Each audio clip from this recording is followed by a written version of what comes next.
And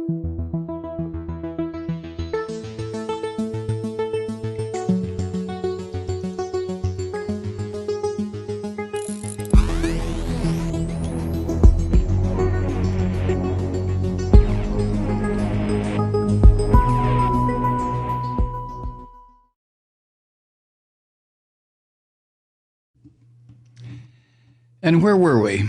Oh, yeah, we're talking about the move to Nazi fascism under the tiny hands of the dictator Donald John Trump. That's where we were.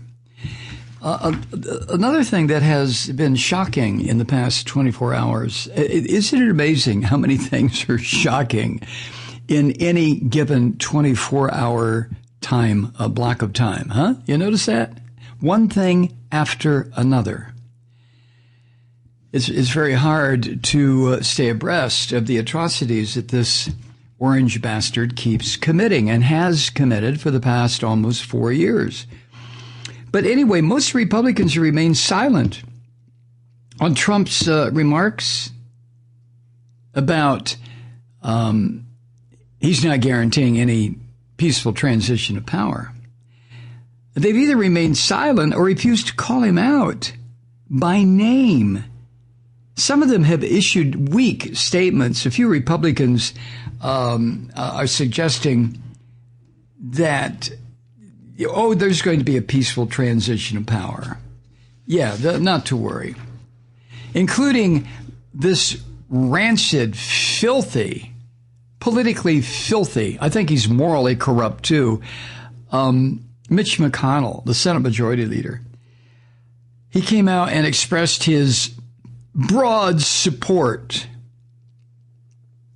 for a peaceful transfer of power after the orange bastard's refusal on Wednesday to commit to accepting the results of November's election.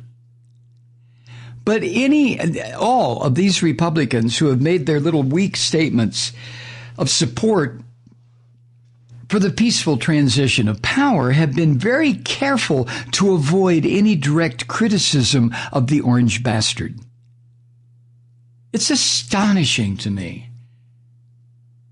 Oh, stop saying that.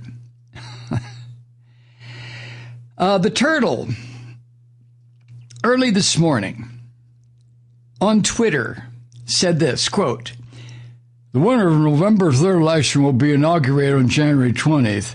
There will be an orderly transition, just as there has been every 4 years since 1792. Oh, really? Is that in keeping with your statement in 2016, you rancid little turd, you, that the people should have a say, and therefore in selection of a Supreme Court justice, and therefore you were not even going to consider allowing Obama's nominee a chance, and you would never ever allow any president's nominee in the last bit of his election or his time in office to have that privilege, to have a nominee considered. Remember when you said that, you lying son of a bitch? So now we're supposed to believe this? Fool me once, say shame on you. Fool me twice, and shame, won't we get fooled again? Or whatever it was that George W. Bush said. But remember what how he responded when he asked to guarantee a peaceful transfer of power after the election, when he said, quote, "We're going to have to see what happens," end quote. We're going to have to see what happens. Now, as to be expected, I'm not even going to talk about the fillators over the Trump GOP television sewer, Fox. To hell with them. Members, though, of Trump's own party treated the orange bastard's comments less like an historic threat to a essential democratic principle.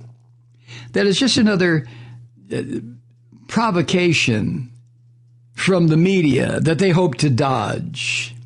And even the critics who came out in the Republican Party were careful not to call out the orange bastard by his name, right? Mitt Romney, there's old Mittens again. Remember earlier this week, he declared his support for the orange bastard's decision to dump a new nominee on the Supreme Court. But it was Mittens who was first out with the criticism, as he has often been when the orange bastard has made inflammatory comments, right? You can always count on Mittens to jump up like a little show off in the 5th grade, telling the teacher, oh, well, wait, teacher, I saw Johnny pass a note. I did. I saw him pass a note. He did. You can always count on Mittens to do that, right? Well, on Twitter last night, Mittens wrote this, quote, fundamental to democracy is the peaceful transition of power. Without that, there is Belarus. Any suggestion that a president might not respect the constitutional guarantee is both unthinkable and unacceptable, end quote. Oh, Romney, blow it out your ass. You little chicken shit creep, you. What do you mean? What are you saying? What are you saying? In the first place, to use Belarus as an example, why not use Russia? I mean, that's in the first place. In the second place, how many Trump supporters even know, forget where it is, but what it is? Belarus. Hey, what's a Belarus? I don't know. It's some shit from, the deep state. But there's Romney with his little show-off statement. And that's as far as it'll go. Romney will get in line. He already has said he'll be in line to fillet Donald Trump once again by voting to confirm Donald Trump's nominee to the Supreme Court. So fundamental to democracy also, Mittens, is not just a peaceful transfer of power, but it's to have somebody in a position of executive power who is not an incipient Nazi. You moron. Why is that lost on Mittens? Well, maybe it isn't, Michael. What makes you think it's lost on Mittens? Yeah, well, that's true. Liz Cheney, Republican in Wyoming, third-ranking House Republican, echoed Mittens when she tweeted, quote, the peaceful transfer of power is enshrined in our Constitution and fundamental to the survival of our republic. America's leaders swear an oath to the Constitution. We will uphold that oath, end quote. Who do you speak for? Representative Liz, who do you speak for? Do you speak for Trump? Upholding the oath? The son of a bitch has already violated it how many times?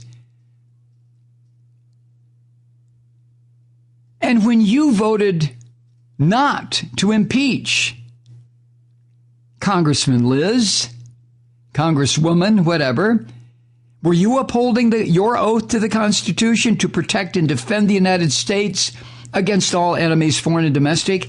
And the evidence presented by the House Judiciary Committee, the House Intelligence Committee, the House, however many committees, presented all that evidence, and you, Liz Cheney, voted not to impeach? And now you're talking about the survival of our republic, the peaceful transfer of power, enshrined in the Constitution, will uphold that oath. Oh, sit down. Marco Rubio, who moderated his criticism of the orange bastard after lashing the orange bastard during the 2016 Republican primary debates. Remember that?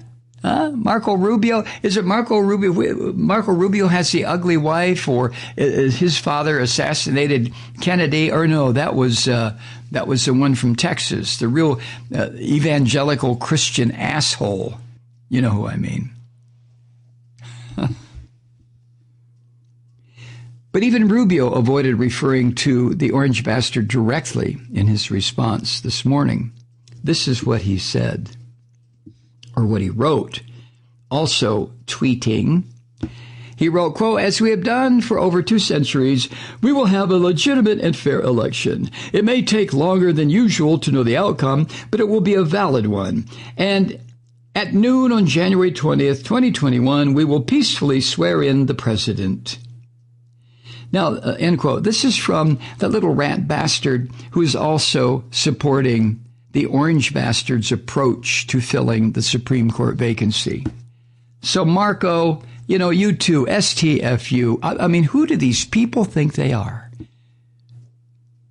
Well, it's obvious who they think they are. They think they are the enablers of switching this country from a democratic form of government that's been chunking along for over 2 centuries, never once fulfilling the promises of our documents, but slowly working, I think, toward fulfilling what was written in the documents. We've never gotten there. And now before we get there, to see what it really feels like to live in a country that was constituted to be the land of the free and the home of the brave. And we've never gotten there. With our enslavement of people, with our genocide against people, with our torturing of people because of our filthy, stinking Christian religion.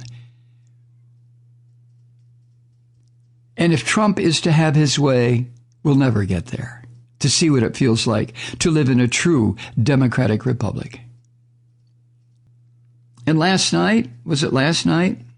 No, I guess it was Tuesday night. At a rally near Pittsburgh, the orange bastard again went after Representative Ilhan Omar of Minnesota, who came to the United States from Somalia as a girl in the 1990s. And the orange bastard said this, quote, "She's telling us how to run our country. How did you do when you came from?" What? How is your country doing? You see, how is your country doing? Son of a bitch, does anyone ever ask Trump how his country is doing? What is it, Germany? Oh, I know the Germans don't like that. Well, the new Nazis like it, the neo-Nazis. And the night before that, at another rally where Trump is infecting as many people as he can, he said the coronavirus, quote, "affects virtually nobody," end quote. The 200,000+ people who are dead are nobodies. The children and mothers and fathers and grandparents who are dead are nobodies. The families who are struggling through the loss because of the Trump virus are nobodies. And the white Christian neo-Nazi evangelicals in this country still will support this son of a bitch. Hey, Truth Seekers, while we're practicing safe social distancing, it's a great time to treat yourself with some seriously delicious, responsibly sourced coffee. Awaken to pleasure with River Moon Coffee. But don't take my word for it. Here are 2 recent reviews. Quote, "We sell River Moon Coffee at Marine General Store, and I can't seem to keep up with customer demand. Not only is the coffee excellent, but the philosophy behind it, the careful sourcing and constant research to bring a quality product to customers, appeals to the hearts of our community." End quote. And here's one from a fellow Malloy listener. Quote, "I love this coffee. I buy it in 5-pound bags. I especially love the Truth Seeker blend." End quote. Sounds like they're planning ahead for the apocalypse. Anyway, support a progressive small business that supports this program. Go to MikeMalloy.com and click on the River Moon Coffee link on the main page. You'll thank me later.